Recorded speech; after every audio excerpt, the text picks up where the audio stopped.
Introduction. Tout au long des enseignements de l'islam, les musulmans ont reçu pour ordre de respecter les droits des personnes qui leur sont liées de différentes manières, par exemple par la foi, le sang et la proximité. C'est pourquoi ce livre abordera certains de ces devoirs, afin que les musulmans puissent s'efforcer de maintenir ces liens d'une manière qui plaise à Allah, l'exalté, afin qu'ils puissent atteindre un caractère noble. Adopter des caractéristiques positives conduit à la tranquillité d'esprit. Parents. Le premier groupe de personnes dont on doit respecter les droits sont les proches. Le maintien des liens de parenté est un aspect essentiel de l'islam qui ne peut être abandonné si l'on souhaite réussir. Dans les deux mondes, un véritable signe de foi n'est pas de passer toute la journée à adorer Allah, l'exalté, dans une mosquée, mais de remplir les droits d'Allah, l'exalté, et de remplir les droits de la création. L'un des droits les plus importants de la création est de maintenir les liens de parenté. On peut feindre la piété en s'habillant de manière islamique, mais on ne peut pas tromper Allah, l'exalté. Les pages de l'histoire montreront toujours que les pieux serviteurs d'Allah, l'exalté, ont maintenu leurs liens de parenté. Même lorsque leurs proches les maltraitaient, ils répondaient toujours avec bonté. Chapitre 41 Fusila, verset 34. Et la bonne action et la mauvaise ne sont pas égales. Repoussez le mal par ce qui est meilleur. Et celui avec qui vous avez de l'hostilité sera comme un ami fidèle. Dans un hadith trouvé dans Sahih Muslim, numéro 6525, le saint prophète Muhammad, paix et bénédiction d'Allah sur lui, a conseillé qu'Allah, l'exalté, aidera toujours celui qui s'efforce de maintenir ses liens de parenté même si ses proches lui rendent les choses difficiles. Pour eux, répondre au bien par le bien n'est pas une attitude particulière, alors que répondre au mal par le bien est le signe d'un croyant sincère. Le premier comportement est même observé chez les animaux. Dans la plupart des cas, lorsqu'on traite un animal avec gentillesse, il lui témoignera de l'affection en retour. Il est confirmé dans un hadith trouvé dans Sahih Bukhari, numéro 5991, que celui qui maintient véritablement les liens de parenté est celui qui maintient les liens même lorsque ses proches les rompent. Le saint prophète Muhammad, que la paix et les bénédictions soient sur lui, était constamment terrorisé par la plupart de ses proches, mais il a toujours fait preuve de gentillesse envers eux. Il est bien connu que l'on ne peut réussir sans la proximité d'Allah, le Très-Haut. Mais dans un hadith trouvé dans Sahih Bukhari, numéro 5987, Allah, le Très-Haut, a clairement déclaré qu'il rompra les liens avec celui qui coupe ses liens de parenté pour des raisons mondaines. Gardez à l'esprit que cela est vrai indépendamment de combien d'efforts on se donne pour accomplir les droits d'Allah, l'exalté, sous forme d'adoration comme les prières obligatoires. Si Allah, l'exalté, coupe les liens avec un musulman, comment peut-il atteindre sa proximité et son succès éternel? De plus, dans la plupart des cas, Allah, l'exalté, retarde le châtiment. Des péchés, afin de donner aux gens l'opportunité, il faut se repentir. Mais la rupture des liens de parenté pour des raisons mondaines est rapidement punie. Cela a été confirmé dans un hadith trouvé dans Sunan Ibn Majah, numéro 4212. Malheureusement, la rupture des liens est une pratique courante dans le monde d'aujourd'hui. Les gens rompent facilement les liens de parenté pour des raisons mondaines. Ils ne parviennent pas à reconnaître que toute perte ce qui se produit dans le monde matériel est temporaire. Mais s'ils sont déconnectés d'Allah, l'exalté, ils feront face à des souffrances prolongées dans les deux mondes. Une raison de rupture des liens de parenté qui est communément observée au sein de la communauté islamique, c'est quand quelqu'un atteint un statut social plus élevé grâce à son métier. Cela les incite à abandonner leurs proches, car ils croient qu'ils ne méritent plus d'interagir avec eux. Leur amour pour leur richesse et leur statut social les pousse aux portes de la paranoïa qui les convainc que leurs proches souhaitent seulement leur prendre leur richesse. Le Saint-Coran indique que ces liens seront remis en question le jour du jugement. Chapitre 4 en Nisa, verset 1. Et craignez Allah, par l'intermédiaire duquel vous interrogez les autres, ainsi que les matrices. Certes, Allah est sur vous parfaitement observeur. Ce verset indique aussi clairement que l'on ne peut pas obtenir la piété sans maintenir les liens de parenté. Ainsi, ceux qui croient ils peuvent y parvenir par un culte excessif et le jeûne sont prouvés faux et doivent donc changer leur comportement. L'islam enseigne aux musulmans à maintenir tous les liens de parenté en aidant leurs proches dans les domaines qui sont bons, chaque fois que cela est possible. Il leur a été ordonné d'adopter un état d'esprit constructif, qui unit les proches pour le bien de la société, plutôt que pour le bien de la société. Une mentalité destructrice, qui ne fait que provoquer des divisions au sein des familles. Selon un hadith trouvé dans Sunan Abu Daoud, numéro 4919, créer des divisions entre les gens conduit à la destruction de l'individu. Ceux qui rompent leurs liens de parenté sont maudits dans le Saint-Coran. Chapitre 47 Muhammad, versets 22 à 23. Si vous vous détourniez, vous semez la corruption sur terre et vous rompez vos liens de parenté? Ceux-là sont ceux qu'Allah a maudits. Comment peut-on réaliser ses désirs légitimes dans ce monde ou dans l'autre, lorsqu'on est entouré de la malédiction d'Allah, l'exalté, et privé de sa miséricorde?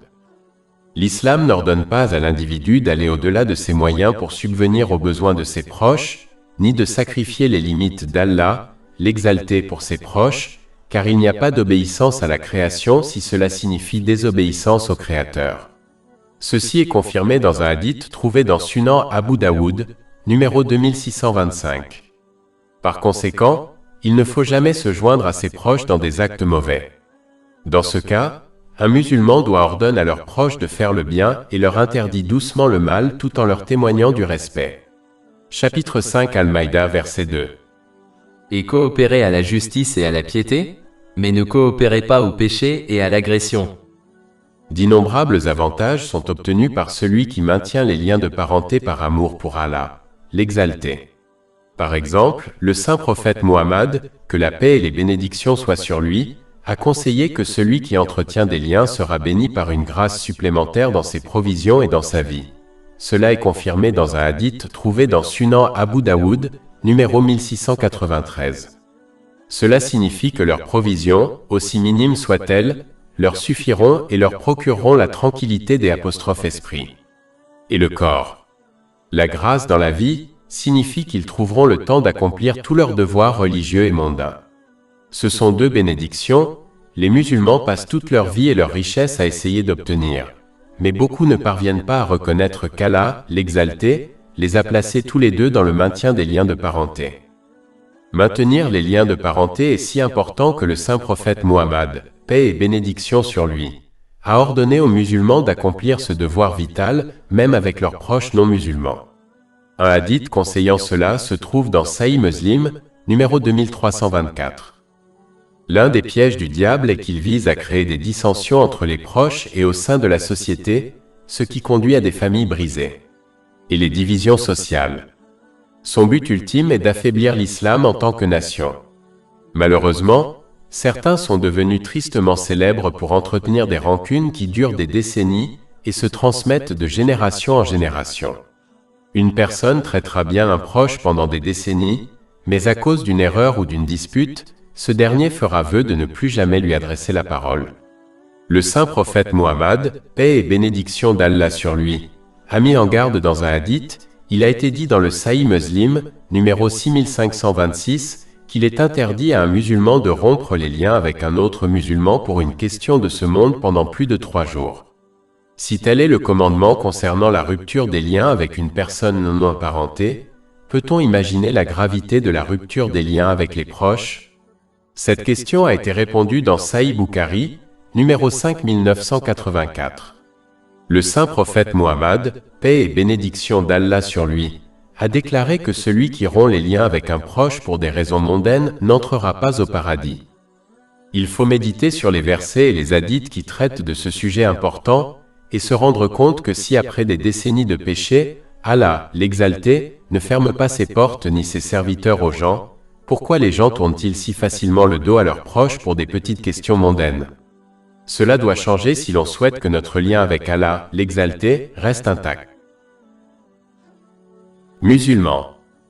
Les liens importants que tous les musulmans doivent entretenir sont les liens avec les autres musulmans. Cela s'applique à tous les musulmans, qu'ils soient apparentés ou non, et qu'ils se connaissent ou non. De nombreux droits des musulmans ont été mentionnés dans le Saint-Coran et dans les hadiths du saint prophète Muhammad, sur lui la paix et le salut. Et chaque musulman doit s'efforcer de les apprendre et de les respecter. Par exemple, dans un hadith trouvé dans Sahih Bukhari, numéro 1240, le saint prophète Mohammed, sur lui la paix et le salut, a énuméré 5 droits qu'un musulman doit à un autre musulman. Premièrement, il doit répondre à la salutation de paix même si cette réponse contredit son désir. Plus important encore, le musulman doit accomplir la salutation de paix islamique de manière pratique, en faisant preuve de paix et de bonté envers les autres par ses paroles et ses actes. C'est là le véritable sens de la salutation de paix islamique. Le musulman doit s'efforcer de rendre visite aux malades, afin de leur apporter un soutien physique et psychologique. Il serait difficile de rendre visite à tous les malades, mais si chaque musulman rendait visite à ses proches malades, la grande majorité des malades recevraient ce soutien. Toutes les formes de paroles et d'actions vaines ou pécheresses doivent être évitées, comme les commérages, sinon le musulman ne fera que commettre des péchés au lieu de bénédictions. Un musulman doit, dans la mesure du possible, assister aux funérailles d'autres musulmans, chacun d'eux invoquant le pardon du défunt. Par conséquent, plus il y a de musulmans présents, mieux c'est. Tout comme on souhaite que d'autres assistent à ces funérailles et invoquent pour soi, on doit aussi le faire pour les autres. Cet acte particulier est un bon rappel pour un musulman, qu'il mourra lui aussi un jour. Espérons que cela changera son comportement pour le mieux, afin qu'il se prépare mieux à sa propre mort, en accomplissant les commandements d'Allah, l'exalté, en s'abstenant de ses interdictions et en affrontant le destin avec patience. Le hadith principal qui nous intéresse ici est que les musulmans doivent accepter les invitations aux repas et aux événements sociaux, à condition qu'aucune activité illicite ou détestée n'ait lieu, ce qui est assez rare de nos jours. Il est important de noter que certains musulmans assistent à des événements sociaux, où se produisent des choses illicites ou détestées, et citent ce hadith pour justifier leurs actions. Il ne faut pas mal interpréter les enseignements divins pour satisfaire ses propres désirs, car cela constitue clairement un égarement et une invitation au châtiment divin. Enfin, le hadith principal conclut en conseillant aux musulmans de prier pour le musulman qui loue Allah, l'exalté, après avoir éternué. Le saint prophète Mohammed, paix et bénédiction sur lui, a indiqué un devoir extrêmement important dans un hadith trouvé dans Sahih Bukhari, numéro 2714, qui est d'offrir de bons et sincères conseils aux autres musulmans. Premièrement, il est important de noter que les bons conseils doivent être prodigués à tous, quelle que soit leur foi. Cela est clairement recommandé dans un hadith trouvé dans Sunan an-Nasaï, numéro 4204. Les musulmans doivent conseiller les autres de la manière dont ils souhaitent que les autres les conseillent. Il ne faut jamais laisser ces mauvais sentiments l'empêcher d'accomplir ce devoir, car celui qui donne délibérément de mauvais conseils se retrouvera confronté à des conseils erronés. Donner des conseils sincères est si important que, comme mentionné dans un hadith trouvé dans Jami at-Tirmidhi, numéro 1925, le saint prophète Mohammed, que la paix et les bénédictions soient sur lui, demandait aux gens de s'engager à accomplir ce devoir en même temps qu'à accomplir les devoirs obligatoires tels que la prière. Le fait de conseiller sincèrement les autres ait été placé parmi ces devoirs obligatoires souligne son importance. Un musulman ne doit donc jamais négliger ce fait. Chaque personne, quelle que soit sa foi, aime obtenir ce qui lui est bénéfique et ce qui la protège des choses nuisibles. Le saint prophète Mohammed, que la paix et les bénédictions soient sur lui, a clairement déclaré dans un hadith trouvé dans Jami at-Tirmidhi, numéro 2515, qu'une personne ne peut être un véritable croyant tant qu'elle n'aime pas pour les autres musulmans ce qu'elle aime pour elle-même. Cela doit se manifester par des actes en s'efforçant de faire en sorte que les autres obtiennent ce qu'ils aiment pour eux-mêmes par tous les moyens à sa disposition. Un musulman ne doit pas simplement le prétendre par ses paroles. Un autre droit que possèdent tous les musulmans est celui de prier sincèrement pour eux. C'est un aspect de la miséricorde envers les autres qui a été mentionné dans le Saint-Coran. Chapitre 48 Al-Fat, verset 29. Muhammad est le messager d'Allah, et ceux qui sont avec lui sont miséricordieux entre eux. En fait, lorsqu'un musulman invoque pour un autre, il en bénéficie lui-même. Selon un hadith trouvé dans Sahih Muslim, numéro 6927, lorsqu'un musulman invoque secrètement pour d'autres musulmans, un ange invoque pour lui. Un autre droit important est que le musulman doit aimer et détester les autres musulmans, comme il aime et déteste lui-même. En fait, le saint prophète Mohammed, que la paix et les bénédictions soient sur lui, a fait de cela une condition de croyance sincère dans un hadith trouvé dans Jami at-Tirmidhi, numéro 2515. Un musulman doit se réjouir de la joie légitime d'un autre musulman et espérer qu'elle perdure. Il doit s'attrister lorsqu'un autre musulman fait face à une difficulté et l'aider à la surmonter, même s'il ne s'agit que d'une invocation en sa faveur. C'est pourquoi le saint prophète Mohammed, que la paix et les bénédictions soient sur lui, a conseillé dans un hadith trouvé dans Sahih Bukhari, numéro 6011, que les musulmans sont comme un seul corps. Si une partie du corps est malade, alors le reste du corps partage la douleur. Un musulman ne doit jamais causer de tort injustifié à un autre musulman ou non-musulman par ses paroles ou ses actes, car c'est la définition même d'un musulman donnée par le saint prophète Mohammed. Que la paix et les bénédictions soient sur lui, dans un hadith trouvé dans Jami at-Tirmidhi, numéro 2627. En fait, protéger les gens de son propre mal est un acte de charité que l'on fait à soi-même. Cela a été conseillé dans un hadith trouvé dans Sahih Muslim, numéro 250. C'est un acte de charité envers soi-même, car cela nous protège du châtiment d'Allah, l'exalté. Les autres musulmans ont le droit d'éliminer tout obstacle sur leur chemin. Cela comprend les obstacles physiques, ainsi que les obstacles symboliques qui peuvent leur porter préjudice. En fait, un hadith trouvé dans Sahih Muslim, numéro 6670, conseille qu'une personne obtiendra le paradis si elle enlève un arbre qui bloquait le chemin utilisé par ses coreligionnaires. Le musulman a le droit de demander l'aide des autres musulmans lorsqu'il est opprimé, par tous les moyens nécessaires, comme l'aide financière, et d'aider les musulmans qui commettent des oppressions en les avertissant des conséquences de leur comportement. Cela est confirmé par un hadith trouvé dans Sahih Bukhari, numéro 6952. Il est important de noter que les conseils ne doivent être prodigués que si le conseiller est à l'abri des préjudices de l'oppresseur. Il n'est pas permis à un musulman de rompre les liens avec un autre musulman pendant plus de 3 jours pour des raisons mondaines. Cela est clairement indiqué dans de nombreux hadiths, comme celui trouvé dans Jami at-Tirmidhi, numéro 1932. Se détourner d'un autre musulman de cette manière est un problème si grave que le saint prophète Mohammed, que la paix et les bénédictions soient sur lui, a averti une fois dans un hadith trouvé dans Sunan Ibn Majah, numéro 1740, qu'Allah, l'exalté, pardonne à tous les musulmans chaque lundi et jeudi, sauf à ceux qui ont délaissé un autre musulman jusqu'à ce qu'ils se réconcilient. Un autre droit est que le musulman ne doit pas se comporter avec arrogance envers les autres musulmans. Au contraire, il doit faire preuve d'humilité, ce qui conduit toujours à l'affection et à la propagation de l'amour au sein de la société. Cela est conseillé dans un hadith trouvé dans Sunan Abu Daoud, numéro 4895. Inversement, l'arrogance et l'orgueil ne conduisent qu'à la création de barrières sociales et à la ségrégation des sociétés. Si un musulman est traité avec arrogance, il ne doit pas répondre de la même manière, mais plutôt faire preuve de patience et de pardon.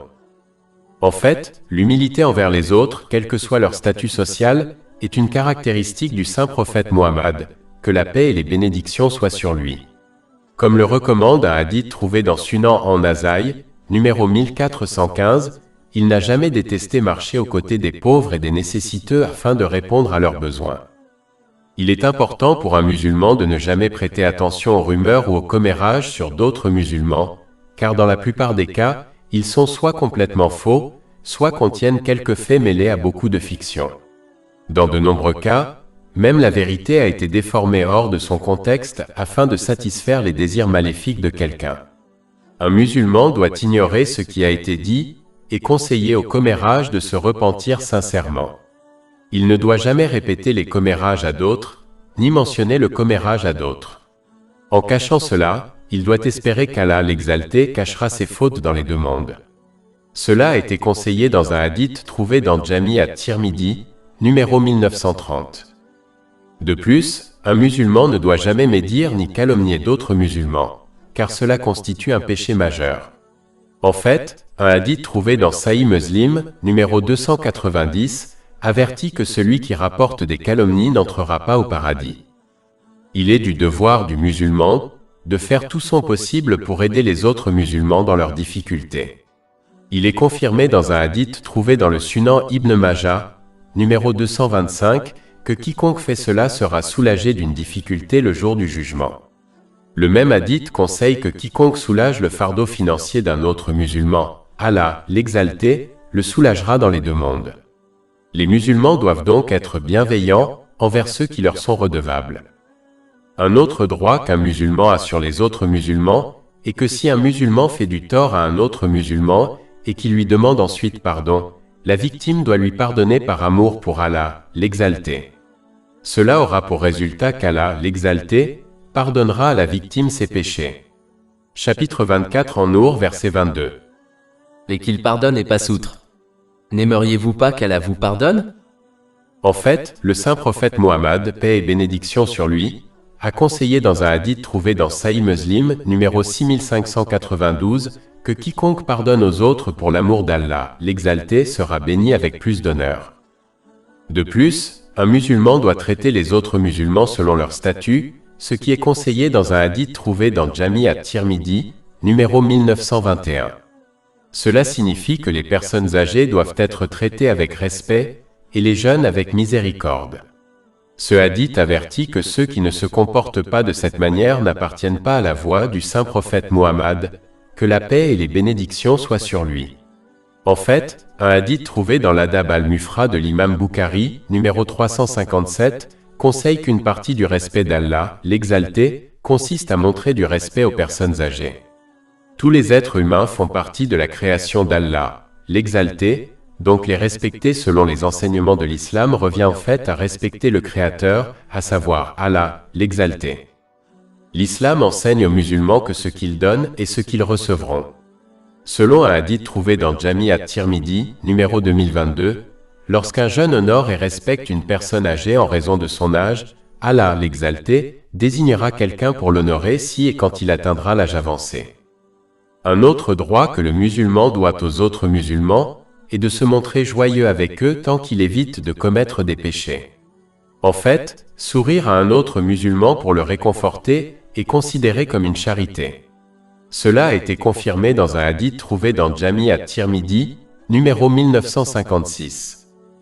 Celui qui est facile à traiter, doux et bienveillant envers les autres musulmans, a reçu la bonne nouvelle de la protection contre le feu de l'enfer dans un hadith trouvé dans Jami at-Tirmidhi, numéro 2488. Une partie de la joie consiste à parler gentiment aux autres. C'est si important que le saint prophète Mohammed, que la paix et les bénédictions soient sur lui, a conseillé dans un hadith trouvé dans Sahih Bukhari, numéro 7512, que c'est un acte qui protège du feu de l'enfer. En fait, à celui qui agit selon cela, une belle chambre au paradis lui a été promise dans un hadith trouvé dans Jami at-Tirmidhi, numéro 1984. Il est du devoir des musulmans de régler les différends entre musulmans selon leurs capacités. En fait, le saint prophète Mohammed, que la paix et les bénédictions soient sur lui, a conseillé dans un hadith trouvé dans Jami at-Tirmidhi, numéro 2509, que faire cela est meilleur que la prière surérogatoire, le jeûne ou la charité. Un autre droit que possède un musulman sur les autres musulmans est de dissimuler ses fautes. Un hadith trouvé dans Jami at-Tirmidhi numéro 1930 indique qu'Allah, l'exalté, couvrira les fautes d'un musulman qui cache les fautes des autres pour l'amour d'Allah, l'exalté. Un hadith trouvé dans Sunan ibn Majah, numéro 2546, avertit que quiconque expose les fautes des autres verra ses fautes exposées par Allah, l'exalté. Cela ne signifie pas qu'un musulman doit ignorer les péchés des autres. Mais cela signifie qu'il doit conseiller gentiment et en privé aux pécheurs de se repentir sincèrement et de ne pas mentionner son péché aux autres. Même si un musulman désire enseigner aux autres à ne pas commettre un péché similaire, il doit suivre la tradition du saint prophète Mohammed, paix et bénédiction d'Allah sur lui, et conseiller les autres sans nommer les personnes. Un exemple de cela est rapporté dans un hadith trouvé dans Sahih Bukhari, numéro 6979.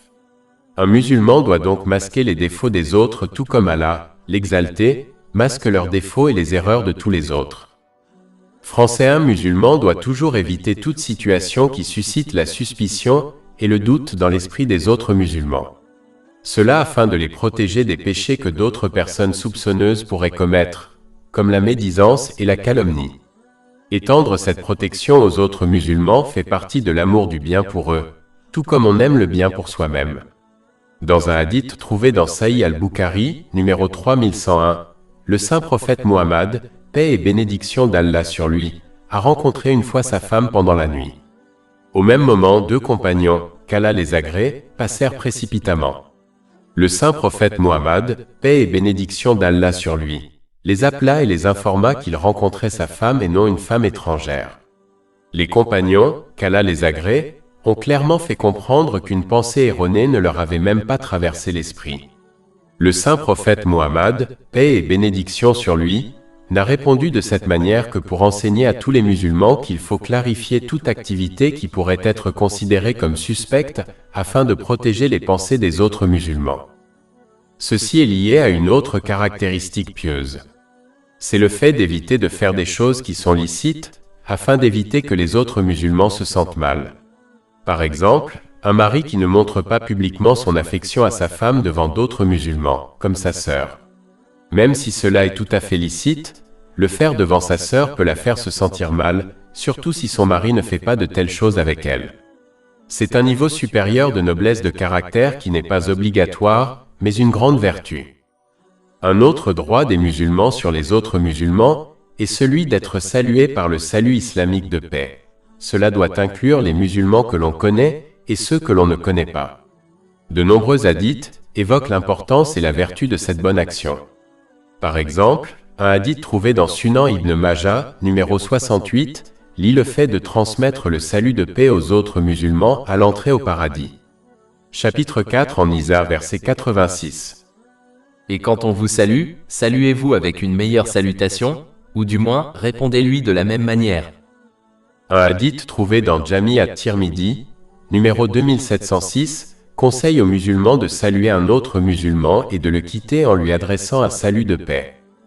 Il est important de noter que la salutation islamique de paix est une indication que le musulman ne doit pas seulement accueillir un musulman avec des mots pacifiques, mais qu'il doit également maintenir des mots gentils tout au long de chaque conversation. De plus, cette diffusion de la paix doit se manifester par des actes du musulman et non seulement par des mots. C'est la véritable signification de la salutation islamique de paix à autrui. Le musulman doit également suivre la tradition du saint prophète Muhammad, que la paix et les bénédictions soient sur lui, en serrant la main des autres musulmans lorsqu'il leur adresse le salut de paix. En fait, les musulmans qui font cela et évitent tout péché au cours de leur conversation verront leurs péchés mineurs pardonnés avant de se séparer. Cela est confirmé par un hadith trouvé dans Sunan Abu Daoud, numéro 5212. Il est du devoir de tout musulman de défendre les droits des autres musulmans autant qu'il le peut, sans commettre de péché ni se nuire à lui-même. Par exemple, il doit protéger l'honneur des autres musulmans qui est souvent bafoué dans leur dos sous forme de médisance et de calomnie. En fait, le saint prophète Muhammad, que la paix et les bénédictions soient sur lui, a averti dans un hadith trouvé dans Jami at-Tirmidhi, numéro 1931, que quiconque protège l'honneur d'un autre musulman sera protégé du feu de l'enfer le jour du jugement. Si un musulman fait preuve de mauvaise manière, les autres musulmans ont le devoir de se comporter correctement avec lui. De plus, ils doivent lui conseiller en privé de changer de comportement pour le meilleur. Agir ainsi en public peut l'embarrasser, et il est du devoir du musulman de ne pas embarrasser les autres musulmans. De plus, une personne embarrassée sera plus susceptible de se mettre en colère et sera donc moins susceptible d'accepter le bon conseil qui lui a été donné. Les nécessiteux. Les musulmans doivent également protéger et respecter les droits des nécessiteux ou des personnes considérées comme socialement faibles, comme les orphelins et les veuves. Les musulmans doivent les soutenir de toutes les manières possibles. Un aspect de ce soutien consiste à faire don de la charité obligatoire, si cela constitue une obligation pour eux. Un musulman doit s'assurer qu'il fait son don par l'intermédiaire d'une organisation ou d'une œuvre de charité réputée et digne de confiance. De nombreux versets et hadiths évoquent l'importance de faire une aumône volontaire, comme le hadith du Sahih Muslim numéro 1671. Il recommande que chaque musulman fasse une aumône quotidienne. Ce même hadith précise que cette aumône implique d'autres bonnes actions, et pas seulement le don de biens. De nombreux hadiths évoque les vertus de l'aide aux orphelins et aux veuves. Par exemple, le saint prophète Mohammed, sur lui la paix et le salut, a un jour conseillé dans un hadith retrouvé dans le Sahih Bukhari, numéro 6005, que quiconque prend soin d'un orphelin sera avec le saint prophète Mohammed, sur lui la paix et le salut, au paradis. Le saint prophète Mohammed, sur lui la paix et le salut, a qualifié la maison dans laquelle un orphelin est bien pris en charge comme la meilleure maison dans un hadith retrouvé dans le Sunan Ibn Majah, numéro 3679. En ce qui concerne les veuves, le saint prophète Mohammed, paix et bénédiction d'Allah sur lui, a conseillé dans un hadith trouvé dans Jami at-Tirmidhi numéro 1969 que celui qui soutient une veuve recevra une récompense égale à celle d'un soldat musulman, et de la personne qui jeûne chaque jour et prie toute la nuit, chaque nuit. Voisins. Les liens suivants que tous les musulmans doivent maintenir et respecter sont ceux qu'ils entretiennent avec leurs voisins. Dans un hadith trouvé dans Sahih Bukhari, numéro 6014, le saint prophète Mohammed, paix et bénédiction sur lui, a conseillé qu'il était encouragé à traiter ses voisins avec gentillesse à un point tel qu'il pensait qu'un voisin deviendrait l'héritier de chaque musulman. Malheureusement, ce devoir est souvent négligé même si traiter ses voisins avec gentillesse est un aspect important de l'islam. Tout d'abord, il est important de noter que le voisin d'une personne en islam comprend toutes les personnes qui vivent dans un rayon de 40 maisons, dans chaque direction vers la maison d'un musulman. Ceci est confirmé dans un hadith trouvé dans l'Adab al-Mufra, numéro 109 de l'imam Bukhari. Le saint prophète Mohammed, que la paix et les bénédictions soient sur lui, a un jour lié la croyance en Allah, le Très-Haut, et au jour du jugement à la bienveillance envers son prochain dans un hadith trouvé dans Sahih Muslim, numéro 174. Ce hadith à lui seul suffit à indiquer la gravité de la bienveillance envers son prochain. Un hadith trouvé dans Adab al-Mufra de l'imam Bukhari, numéro 119, avertit qu'une femme qui a accompli ses devoirs obligatoires et a offert beaucoup d'adoration volontaire irait en enfer parce qu'elle a maltraité son prochain par ses paroles. Si tel est le cas pour celui qui nuit à son prochain par des paroles, peut-on imaginer la gravité de nuire physiquement à son prochain? Un musulman doit être patient lorsque son voisin le maltraite. En fait, un musulman doit le traiter avec gentillesse dans des cas comme celui-ci. Rendre le bien pour le bien n'est pas difficile. Un bon voisin est celui qui rend le mal par le bien. Un musulman doit respecter l'espace privé de la propriété de son voisin, mais en même temps le saluer et lui proposer de l'aide sans être trop intrusif. Il doit être soutenu par tous les moyens dont une personne dispose, comme un soutien financier ou émotionnel. Le musulman doit toujours dissimuler les défauts de son prochain. Celui qui dissimule les défauts des autres verra ses défauts cachés par Allah, l'exalté. Et celui qui expose les défauts des autres, Allah, l'exalté, exposera leurs défauts et les déshonorera publiquement. Ceci est confirmé dans un hadith trouvé dans Sunan Abu Daoud, numéro 4880. Conclusion. Ce livre a évoqué de nombreux droits que les musulmans doivent à d'autres groupes de personnes. Il est donc essentiel pour les musulmans d'agir selon ces enseignements, car sans eux, la foi d'un musulman ne sera jamais complète. À cet égard, la foi peut être composée de deux moitiés. La première moitié consiste à respecter les droits d'Allah, l'exalté. La seconde moitié consiste à respecter les droits des autres. Par conséquent, la foi d'un musulman ne sera complète que s'il respecte les deux moitiés. Plus de 400 livres électroniques, livres audio, infographies, podcasts et blogs gratuits disponibles sur notre site web www.chekpod.com.